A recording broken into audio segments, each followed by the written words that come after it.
Well, right now, an all-day and all-night testimony continues in the Texas House Committee as we take a live look inside the House Public Education Committee room. Lawmakers are listening to people who waited all night to talk about education savings accounts, commonly known as school vouchers. More than 300 people signed up to speak. Now, the debate is whether the state should allow legislation to allocate taxpayer money toward private education. The bill is a priority and one that Governor Greg Abbott has touted since the last session. KVUE's Kelsey Sanchez is live at the Capitol this morning. And Kelsey, most people have been sleeping, but so many people have waited for their turn to speak. What are they saying out there?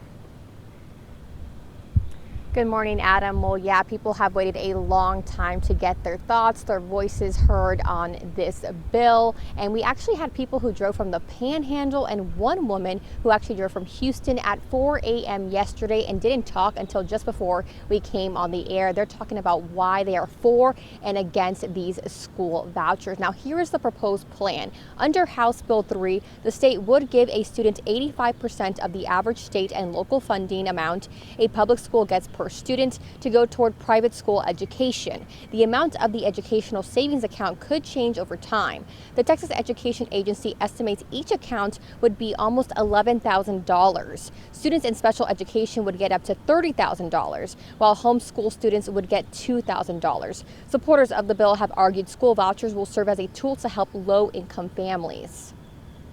While we've never turned away a student or a family based solely on finances, we know that many do not apply because they see that financial barrier standing in the way of educational choice for their family.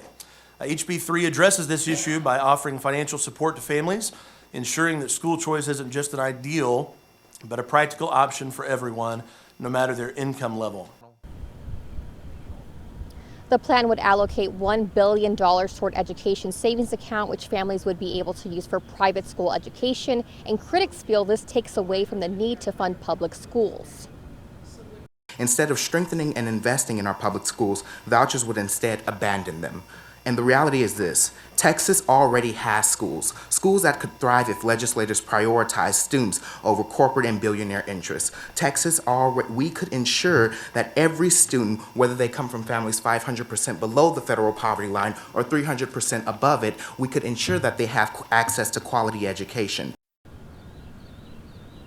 If the state does get more applications for education savings account than what it has money for, students living below the poverty line and special education students would be prioritized. Now, just a few minutes ago, the committee said that they will be taking public testimony until 7 o'clock this morning. And if that happens, that will be a hearing of almost 24 hours. So we'll be here continuing to monitor that and see what goes on.